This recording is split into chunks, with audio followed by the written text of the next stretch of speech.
Mulai.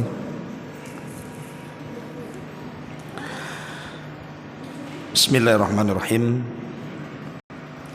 Assalamualaikum warahmatullahi wabarakatuh. Alhamdulillah wassalatu wassalamu ala Rasulillah wa ala alihi wa sahbihi wa mawalah wa la hawla wa la quwwata illa billahi wa ba'du.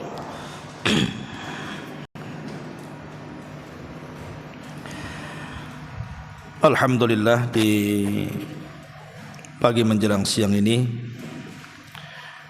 kita bisa kembali berkumpul di Masjid Nidaul Ilmi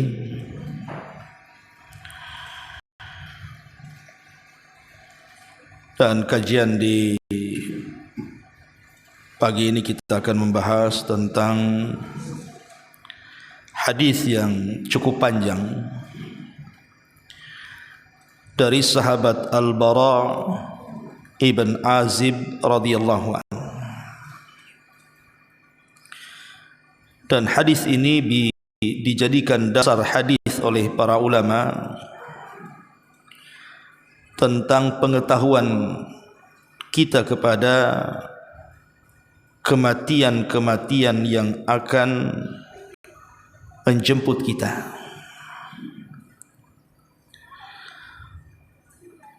Tidak memperpanjang muqaddimah, kita baca hadisnya baru kita ambil pelajaran dan hikmah yang terkandung dalam hadis Bara ibn Azib radhiyallahu anhu ini.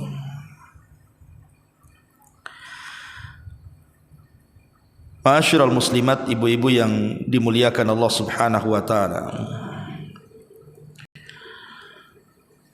Di dalam hadis yang diriwayatkan oleh sahabat Al-Bara ibn Azib radhiyallahu anhu, dia berkata, "Kharajna ma'a Rasulillah sallallahu alaihi wasallam fi janazati rajulin minal ansar." Kata Bara bin Azib, kami keluar bersama Nabi sallallahu alaihi wasallam saat mengantarkan jenazah seorang laki-laki dari Ansar. Fantahaina ilal qabri. Maka ketika kami sampai di areal kuburan, walamma yulhadu fajalasa Rasulullah sallallahu alaihi wasallam wa jalasna haulahu. Tapi ketika itu lahad belum digali, artinya jenazah belum bisa dimasukkan ke dalam liang kubur.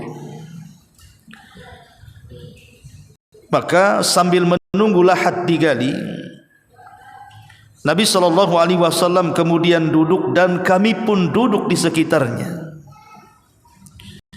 Wa ka'anna ala ru'usi inna tayra, seolah-olah di atas kepala kami ada burung-burung gagak. Wa fi yadihi 'udun yanquthu fil ardi, sedangkan di tangan beliau membawa dahan yang beliau pukulkan ke tanah. Farafa'a ra'sahu, maka Rasul pun mengangkat kepalanya. Faqala, maka Rasul sallallahu alaihi wasallam bersabda, "Ista'idhu billahi min adzabil qabri." Mintalah perlindungan kepada Allah dari azab kubur. Dan ini Nabi sallallahu alaihi wasallam katakan marrataini aw thalatha, 2 atau 3 kali terulang kalimat ista'idhu billahi min adzabil qabri. Mintalah perlindungan kepada Allah Subhanahu wa taala dari azab kubur. Dan seorang muslim harus meminta kepada Allah Subhanahu wa taala perlindungan dari azab kubur. Karena azab kubur itu sesuatu yang sangat mengerikan. Makanya dalam solat-solat kita, kalau ibu sedang solat baik wajib ataupun sunnah, maka dalam tasawuf terakhir itu kan ada syariat kita dianjurkan untuk berlindung dari 4 perkara. Salah satunya Nabi meminta kepada kita untuk berlindung dari azab kubur. Allahumma inni a'udzubika min azabil qabri. Ya Allah, aku berlindung kepadamu dari azab kubur. Makanya Nabi SAW sampai mengulang 3 kali kepada para sahabat, ista'idhu billahi min azabil qabri. Berlindunglah kepada Allah dari azab kubur. Thumma qala, kemudian Rasul katakan, innal abdal mu'mina idza kana fi inqita'in minad dunya wa ikbalin minal akhirati. Kata Nabi SAW, sungguh seorang hamba yang beriman, bila ia telah meninggalkan dunia dan hendak pergi menuju akhirat. Dan ini sebuah kepastian bahwa setiap kita pasti akan meninggalkan dunia dan akan menuju akhirat. Kullu nafsin dha'iqatul maut, setiap jiwa itu pasti mengalami kematian. Tidak ada manusia yang dikekalkan di alam semesta ini. Tidak para nabi, tidak umatnya. Semua akan mengalami kematian, karena dunia ini hanya tempat persinggahan. Makanya Nabi SAW mengatakan kepada Ibnu Umar radhiyallahu anhuma, kun fid dunya ka'annaka gharib au abiris sabil. Wahai Ibnu Umar, jadikanlah dunia ini sebagai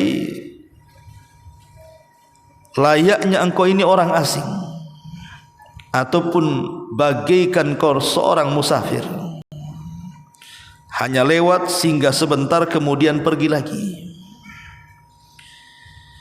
Kata Nabi SAW, sesungguhnya hamba mukmin ini apabila telah berpindah dari dunia dan menuju akhirat, nazala ilaihi malaikatun minas sama bidul wujuh ka'anna wujuhahumus syamsu ma'ahum kafanun min aqfanil jannah wa hanutun min hanutil jannah hatta yajlisu minhu maddal basari thumma yaji'u malakul mauti hatta yajlisa inda ra'sihi fayaqul ayyatuhan nafsut tayyibatu irji ila maghfiratin minallahi wa ridwana. Jadi hamba yang beriman bila telah meninggalkan dunia dan pergi menuju akhirat, kata Rasul, maka akan turun rombongan para malaikat dari langit,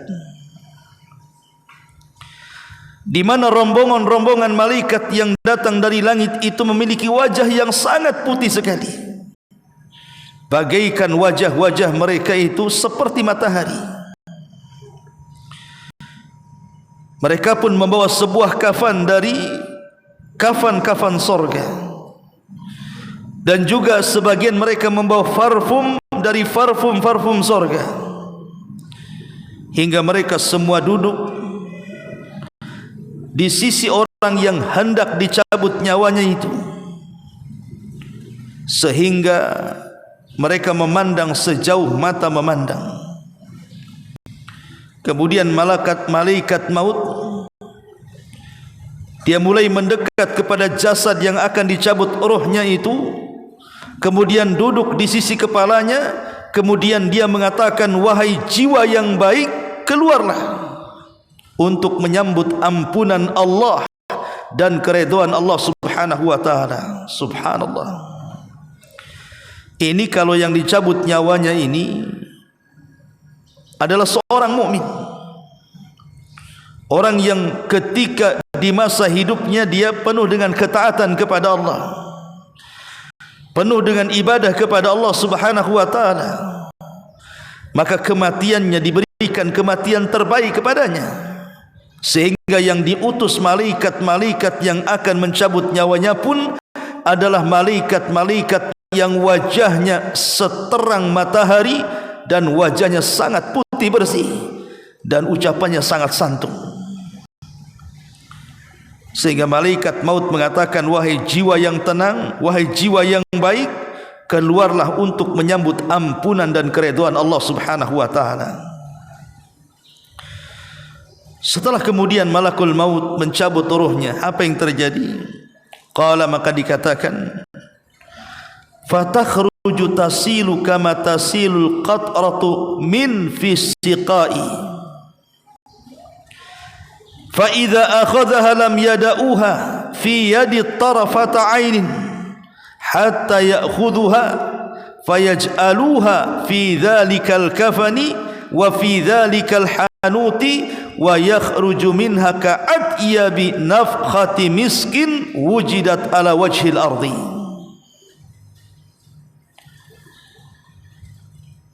Lantas ketika ruh itu dicabut oleh malakul maut, ruh itu pun mengalir keluar seperti mengalirnya tetesan air yang terakhir keluar dari mulut teko. Lalu malaikat maut pun mengambilnya. Ketika ia telah mengambilnya, para malaikat yang lainnya tidak membiarkan tetap dalam genggaman malakul maut. Mereka pun kemudian mengambilnya dengan sekejap mata, lalu langsung mengambilnya dan meletakkan di kain kafan dari sorga, kemudian dibalurkan dengan parfum dari sorga, sehingga ruh itu baunya seperti minyak wangi yang paling harum yang ada di permukaan bumi, kata Nabi sallallahu alaihi wasallam. Subhanallah. Ini bagian daripada nikmat kematian, di mana Nabi sallallahu alaihi wasallam memperlakukan dengan sangat-sangat lembut dan sopan lewat malaikat-malaikat pencabut nyawa dari kalangan Rasulul Maut yang Allah utus kepada hamba-hambanya yang beriman saat menjelang kematiannya, di mana mereka diberikan kematian terbaik. Maka malaikat akan datang dengan lembutnya, sehingga ketika mencabut nyawanya, maka ruh itu keluar seperti tetesan terakhir air yang keluar dari mulut kirbah atau mulut teko. Yang sering saya berikan analogi, Bu. Kalau ibu punya teko di rumah, penuh isinya dengan air, kemudian ibu tuangkan tuh si mulut teko itu, pasti air yang keluar itu sangat deras sekali. Kenapa? Karena masih banyak isinya. Tapi kalau dalam teko itu tinggal hanya satu tetes, Bu, kemudian ibu tuangkan, maka air yang satu tetes itu akan mengalir dengan sangat pelan dan lembut, namun pasti keluar sampai berujung menggantung di mulut teko, kemudian menetes.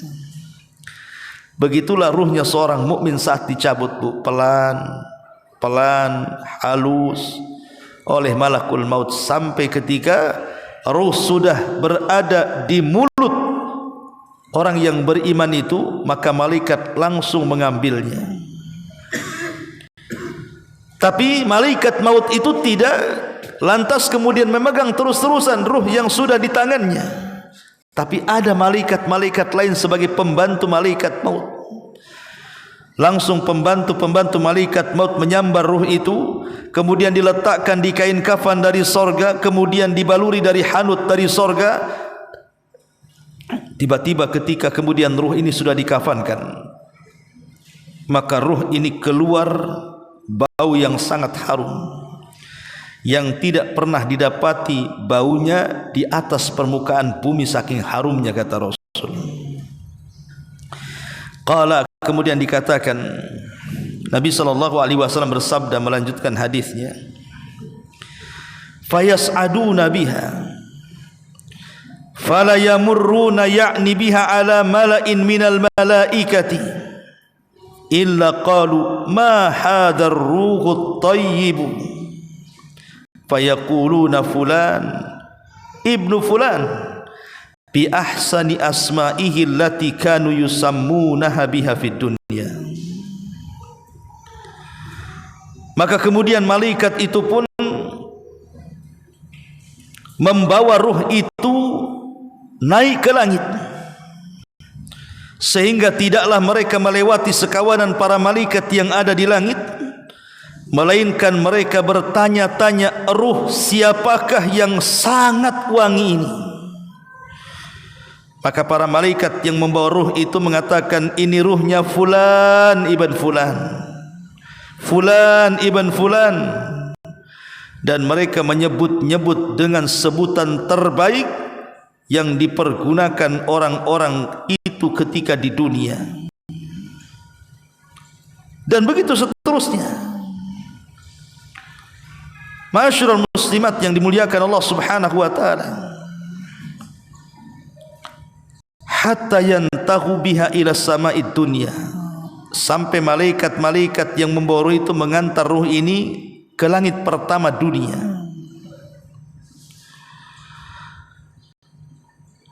Kemudian fayastaftihunahu lahu.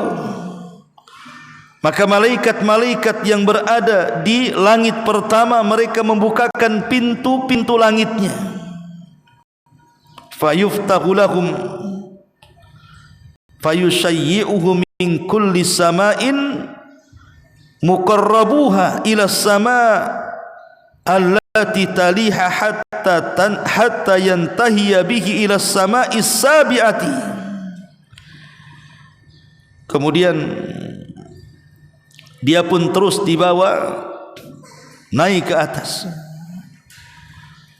sehingga ketika mereka sampai ke langit dunia mereka meminta dibukakan dan langsung dibukakan.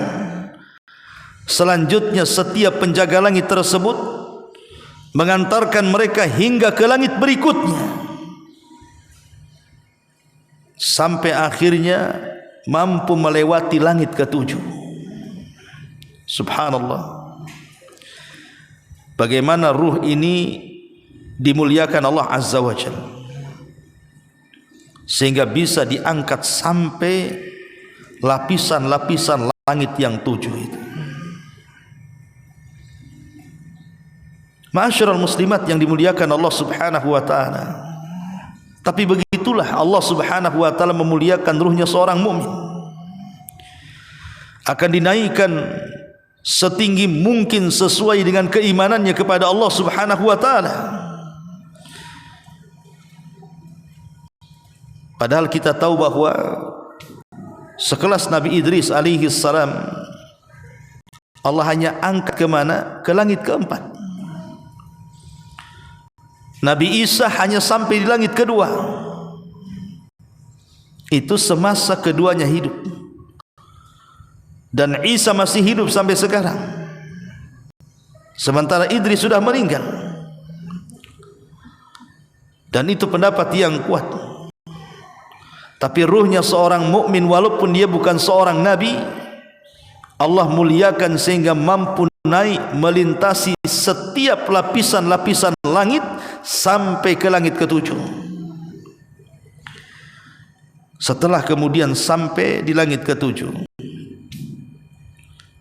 fayaqulullahu azza wa jalla, maka Allah Subhanahu wa taala berfirman kepada hamba mukmin tersebut, uktubu kitaba abdi fi illiyin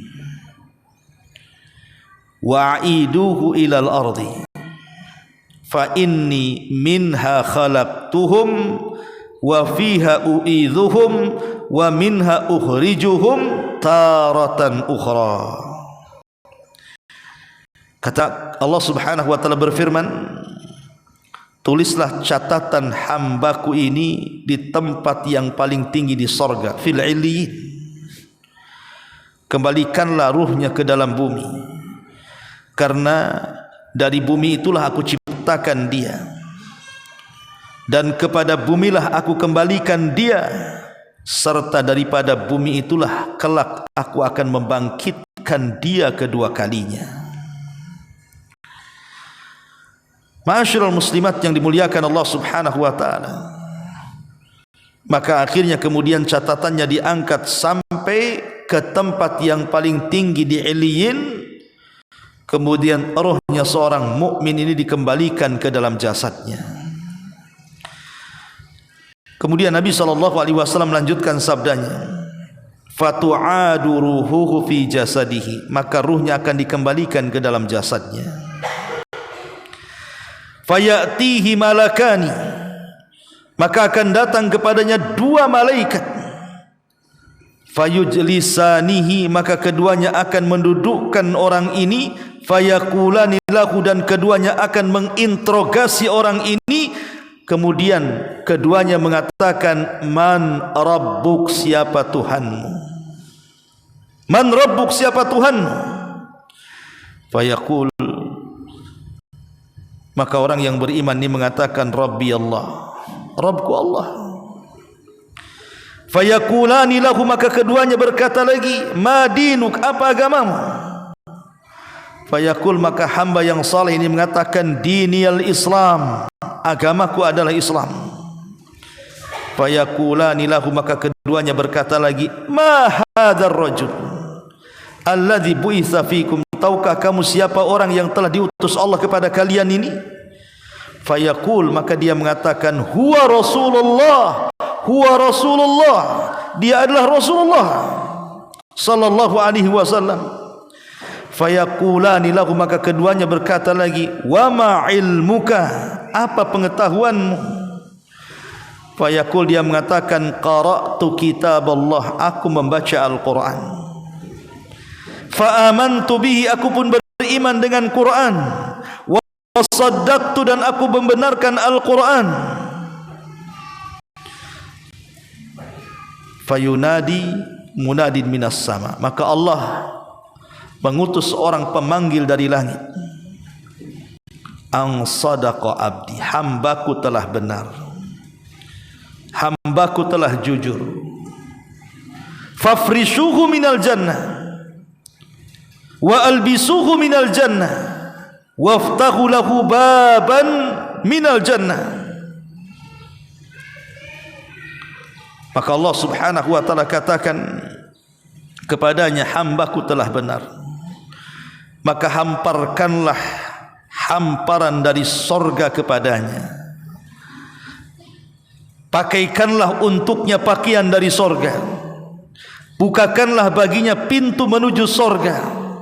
Subhanallah. Maka ketika betul-betul pintu sorga itu dibuka, fayatihi min rauhiha wa tibiha wa yufsahu lahu fi qabrihi maddal basari. Apa kata Nabi SAW? Ketika betul-betul pintu sorga itu dibukakan kepadanya, maka datanglah kepadanya angin sepoi-sepoi dan bau harum sorga yang luar biasa. Kemudian kuburannya diluaskan oleh Allah sejauh mata memandang. Dan inilah permulaan nikmat kubur. Ma'asyiral muslimat yang dimuliakan Allah Azza wa Jalla. Kemudian Rasul mengatakan, wa ya'tihi rajulun hasanul wajhi hasanul thiyabi tayyibur rihi. Tiba-tiba datang seseorang yang sangat tampan wajahnya, yang sangat bersih pakaiannya, yang sangat harum bau badannya. Fayaqul, maka dia mengatakan, abshir billadhi yasurruka hadha yaumuka alladhi kunta tu'ad. Fayaqul lahu, man anta? Fawajhuka alwajhul yaji'u bil khair. Fayaqulu ana amaluka salih.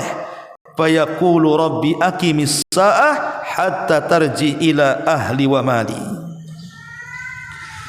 Lalu ketika datang laki-laki berwajah tampan, berpakaian indah dan wewangian yang luar biasa, laki-laki ini mengatakan kepadanya, bergembiralah dengan kabar yang akan menggembirakan kamu.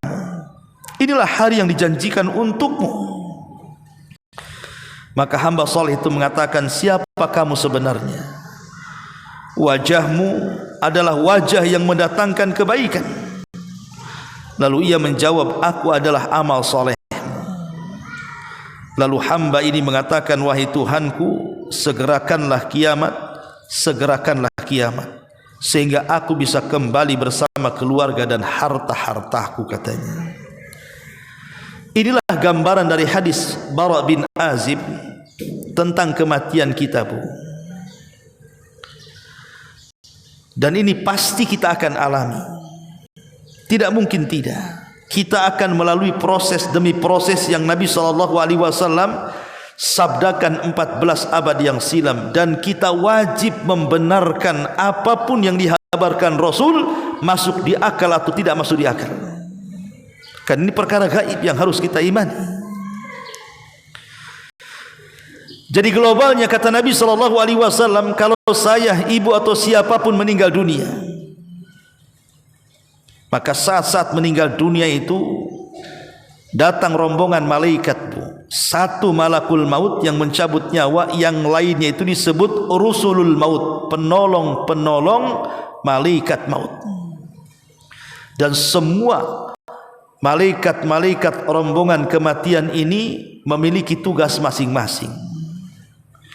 Ada yang mempersiapkan kain kafan, ada yang mempersiapkan minyak wangi, ada yang menghembus-hembuskan kebaikan di telinganya, ada yang kemudian mendorong ruhnya dari jari jemari sehingga sampai di kerongkongan. Baru setelah itu tugas malaikat maut mencabutnya. Maka ketika kita dicabut nyawa kita dari mulut kita, Bu, maka pandangan kita akan mengikutinya. Lah baru saja ruh kita dicabut malakul maut, sekejap mata saja sudah beralih kepada malaikat yang lainnya. Kemudian diletakkan di kain kafan dari sorga, kemudian dibaluri dari minyak wangi dari sorga, sehingga tidak ada semerbak harum minyak wangi terbaik di atas permukaan bumi melainkan minyak wangi saat kematian kita, kalau kita seorang mukmin. Lah saat ruh kita sudah diletakkan di kain kafan dari sorga, sehingga harumnya membumbung sampai ke langit, dan setiap malaikat yang menciumnya bertanya, itu ruhnya siapa? Kemudian dikatakan ruhnya fulan ibn fulan, disebutkan dengan nama yang paling disukainya di dunia. Baru kemudian ruh itu diangkat, diketukkan langit pertama, kemudian dibukakan pintunya, naik lagi kedua, diketukkan pintu langit kedua, kemudian dibukakan pintunya, kemudian langit naik lagi ke langit ketiga, kemudian diketuk dan dibukakan pintunya sampai ke langit ketujuh. Kemudian diperjumpakan dengan Allah Subhanahu wa taala. Kemudian Allah katakan, letakkan kembali ruhnya ke dalam jasadnya di bumi, karena dari bumi kuciptakan ia, ke bumi pula aku kembalikan dia, dan kelak dari bumi pula aku bangkitkan dia, kata Allah. Maka kemudian Allah katakan, tapi catatannya letakkan di tempat tinggi di Iliyin di sorga, tapi ruhnya kembalikan. Maka saat ruh itu berjumpa dengan jasadnya seperti kita ini kan kita ini tergabung ruh dan jasad nih. Seperti inilah kita berada di kuburan sendirian. Coba Bu, ibu bisa bayangkan, seolah-olah ibu dikubur hidup-hidup, kemudian tak mati-mati dalam kuburan. Kira-kira perasaannya gimana tuh? Di saat menakutkan, tidak ada apapun, tiba-tiba dua malaikat Munkar dan Nakir datang dan bertanya, siapa Rabbmu? Karena dia seorang mukmin, dia bisa menjawab, Rabbku Allah. Apa agamamu? Islam agamaku. Tahukah kamu siapa orang yang diutus kepadamu? Dia mengatakan, huwa Rasulullah. Dia adalah Rasulmu. Bagaimana pengetahuanmu? Al-Quran. Aku beriman dengan Quran dan aku membenarkannya. Tiba-tiba Allah Subhanahu wa ta'ala menyeru dari langit dan mengatakan, an sadaqa abdi, hambaku telah benar. Karena hambaku telah benar, bukakan pintu sorga, hantarkan anginnya ke kuburannya, hantarkan pakaian-pakaian sorga ke kuburannya, hantarkan kenikmatan-kenikmatan sorga ke kuburannya. Maka setelah kemudian kuburnya diluaskan dengan seluas mata memandang, kemudian juga berbagai macam kenikmatan surga sudah masuk ke dalam kuburannya, tiba-tiba datang orang tampan, datang orang cantik, kemudian penuh dengan kegagahan, sangat bersih, sangat wangi, sangat menyenangkan, pandai bicara, pandai menghibur, tiba-tiba kemudian duduk ngobrol dengan hamba yang beriman dalam kubur itu, tanpa sadar rupanya kiamat sudah hampir dibangkitkan. Kemudian sebagai berterima kasihnya orang yang beriman kepada orang baik ini, dia pun bertanya, siapa kamu ini sebenarnya? Kamu baik sekali menemani aku di sini. Maka dia mengatakan, ana amaluka saleh, akulah amal solehmu. Jadi amal soleh kita akan menjelma manusia dan menemani kita dalam kuburan kita. Kemudian dia akan mengatakan, ana amaluka saleh, sayalah amal solehmu, sayalah salatmu, puasamu, zakatmu, zikirmu, baca Quranmu, silaturahimmu, dan ibadah-ibadahmu yang lainnya. Maka kemudian hamba ini meninggalkan dia karena kiamat sudah dibangkitkan. Ini kalau yang mati orang yang beriman. Tapi kalau yang mati bukan orang yang beriman, tentu beda lagi kondisinya, Bu. Kata Nabi SAW, wa innal abdal kafir idza kana fi inqita'in minad dunya wa ikbalin minal akhirati. Sesungguhnya seorang hamba kafir jika menjelang berakhirnya kehidupan di dunia dan menuju kehidupan akhiratnya, nazala ilaihi minas sama' malaikatun sudul wujuh ma'ahum al-masuhu fayajlisuna ma'ahu atau fayajlisuna minhu maddal basar. Maka turunlah rombongan para malaikat yang lainnya dengan wajah yang sangat hitam dan buruk dan menakutkan. Para malaikat itu membawa kain kumal, kain yang kasar sekali dari neraka. Maka para malaikat itu pun duduk di dekatnya dengan duduk sejarak pandangan matanya. Tsumma yaji'u malakul maut, datanglah malaikat maut, hatta yajlisa inda ra'si, sehingga dia duduk di sisi kepalanya. Fayaqul, maka malaikat maut mengatakan, ayyatuhan nafsul khabithah ukhruji ila sahati minallahi wa ghadabi. Maka malaikat maut membentak orang ini dan mengatakan, hei ruh yang buruk, keluar menuju kemarahan dan kemurkaan Allah Subhanahu wa taala. Apa yang terjadi? Qala fatufarraq fi jasadihi fayantazi'uha kama yuntaza'us safud minas sufil mablul fayakhudhuha fa idza akhadhaha lam yada'uha fi yadihi tarfata ainin hatta yaj'aluha fi tilkal masuh wa yakhruju minha ka'antani rihin jifatin wujidat ala wajhil ardi. Maka setelah kemudian malaikat maut membentaknya dan mengatakan, keluarlah jiwa yang buruk menuju kemarahan dan kemurkaan Allah, maka ruh itu pun bercerai-berai, terpisah satu dengan yang lainnya dalam jasadnya. Malaikat maut pun mencabut ruh itu bagaikan dicabutnya besi bengkok untuk membakar daging dari bulu domba yang basah. Kemudian segera diambil ruh itu oleh malaikat maut dan tidaklah ditinggalkan sekejap mata pun, sehingga diletakkan pada kain kasar dari neraka.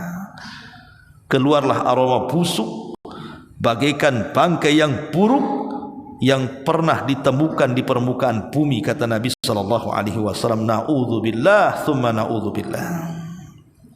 Kemudian Nabi sallallahu alaihi wasallam melanjutkan hadisnya, fayas'aduna biha fala yamurruna biha ala mala'in minal malaika illa qalu ma hadzal ruhul khabith fayaqul fulan ibn fulan bi aqbahi asma'ihi allati kana yusammi biha fid dunya hatta yuntaha biha ila sama'id dunya. Kemudian malaikat maut ketika mencabut nyawa ruh yang buruk ini hanya sekejap mata saja diambil malaikat yang lainnya, kemudian diletakkan di kain kafan yang kasar dari neraka, tiba-tiba memunculkan bau yang sangat busuk melambung ke langit. Kemudian malaikat-malaikat di langit terganggu dengan baunya dan mengatakan, ruhnya siapa ini, busuk buruk sekali. Maka dikatakan fulan ibn fulan dengan bahasa yang paling buruk yang pernah diucapkan di dunia. Maka malaikat pun kemudian berusaha untuk sampai ke langit dunia. Ketika sampai di langit dunia, fayustaftahu lahu fala yuftah lahu, dia berusaha meminta dibukakan, tapi tidak dibukakan. Justru ketika itu Nabi SAW kemudian membacakan ayat, la tufattahu lahum abwabus sama wala yadkhulunal jannah hatta yalijal jamalu fi samil khiyat. Tidak akan dibukakan kepada mereka pintu-pintu langit, mereka tidak akan masuk surga sampai ada cerita unta masuk ke liang jarum. Maka Allah Subhanahu wa taala kemudian berfirman, uktubu kitabahu fi sijin, letakkan catatannya di sijin. Di mana sijin? Fil ardi sufla, di kerendahan bumi yang paling rendah. Kemudian fatutrahu ruhuhu torhan, lemparkan ruhnya, tidak usah diantar, lemparkan saja dari langit. Kemudian Rasul membacakan ayat, wa man yusyrik billahi faka'annama kharra minas sama fatakhtafuhu at-tayru aw tahwi bihi ar-rih fi makanin sakhih. Siapapun yang menyekutukan Allah, siapapun yang menyekutukan Allah, seakan-akan dia terjatuh dari langit kemudian disambar oleh burung-burung, atau diterbangkan tertiup angin ke tempat yang sangat jauh. Jadi ruhnya orang jahat, orang munafik, orang kafir tidak dihantarkan malaikat, tapi dijatuhkan dari ketinggian, naudzubillah. Ketika ruh itu terjatuh kemudian bersatu dengan jasadnya, maka dia merasa remak badannya, capek badannya, sakit badannya. Ketika itulah maka datanglah dua malaikat, wa ya'tihi malakani fayujlisanihi fayaqulani lahu man rabbuk. Maka dua malaikat Munkar Nakir datang dan mengatakan, siapa Rabbmu? Karena dia orang kafir, orang munafik, orang jahat, ahli maksiat. Qala, dia pun mengatakan, la adri, aku tidak tahu. Fayaqulani lahu ma dinuk, apa agamamu? Dia pun mengatakan, la adri, aku pun tidak tahu. Fayaqulani lahu ma hadzal rajul alladhi bu'itsa fikum, tahukah kamu siapa orang yang diutus kepadamu? Dia pun mengatakan, la adri, aku pun tidak tahu, aku pun tidak tahu. Ketika semua soalan dijawab dengan ketidaktahuan dia, maka Allah mengutus malaikat, fayunadi munadin minas sama, agar berteriak, ang kadzaba abdi, hambaku telah berdusta. Fafrishu lahu minan nar, bukakan pintu neraka, arahkan ke kuburannya. Waftahu lahu baban ilan nar, arahkan pintunya menuju pintu-pintu neraka. Fayatihi min harriha wa sumumiha wa yudayyak alaihi qabru hatta takhtalifa fihi adla'uhu wa ya'tihi rajulun qabihul wajhi qabihul thiyab muntinur rihi fayaqul abshir billati yasu'uka hadha yaumuka alladhi kunta tu'ad fayaqulu man anta fawajhuka wajhu yaji'u bisyarr fayaqul ana amalukal khabith fayaqulu rabbi la tuqimis sa'ah. Kemudian ketika dikembalikan ruh ke dalam jasadnya, kemudian datanglah dua malaikat yang duduk di sampingnya dan berkata, siapa Rabbmu? Dia mengatakan, aku tidak tahu. Apa agamamu? Dia mengatakan tidak tahu. Siapa nabimu? Dia mengatakan tidak tahu. Kemudian dikatakan, hambaku telah berdusta. Hamparkan untuknya permadani dari neraka, bukakan untuknya pintu menuju pintu-pintu neraka, sehingga dia merasakan hawa panasnya. Disempitkan kuburannya hingga tulang-tulang rusuknya berantakan. Kemudian datanglah seorang laki-laki yang berwajah sangat buruk, berpakaian busuk, dan berkata, bergembiralah dengan hal-hal yang membuat sedih engkau selamanya. ini adalah hari burukmu yang sebelumnya telah dijanjikan Allah untukmu. Maka orang ini berkata, siapa engkau ini, wajahmu buruk, pakaiannya busuk, kau menakut-nakuti aku. Kemudian laki-laki ini berkata, aku amal burukmu, aku zinahmu, aku mencurimu, aku korupsimu, aku dustamu, aku gibahmu, akulah celaanmu, laknatmu, dan dosa-dosamu yang lainnya. Akulah amal burukmu. Maka orang ini langsung mengatakan, ya Rabb, jangan engkau tegakkan hari kiamat, jangan engkau tegakkan hari kiamat, karena dia tahu bahwa setelah kiamat azab bagi dia jauh lebih buruk dibandingkan dalam kuburnya. Ma'asyiral muslimat yang dimuliakan Allah Azza wa Jalla, hadis ini dikeluarkan Imam Ahmad, dihasankan oleh Syekh Abdul Muhsin Al-Abad dalam Qahfatu Jannah dalam kitab beliau. Dan hadis ini sebagai dasar tentang gambaran bagaimana kematian seorang mukmin dan gambaran bagaimana kematian orang kafir. Wallahu a'lam bishawab. Dimuliakan Allah Subhanahu wa taala, ini yang bisa sampaikan dari hadis yang cukup panjang Bara bin Azib yang berbicara soal kondisi kematian, adab kubur, alam kubur, fitnah kubur, nikmat kubur, dan peristiwa-peristiwa dalam kuburan. Taib, sebelum saya tutup, kalau ada yang mau bertanya silakan.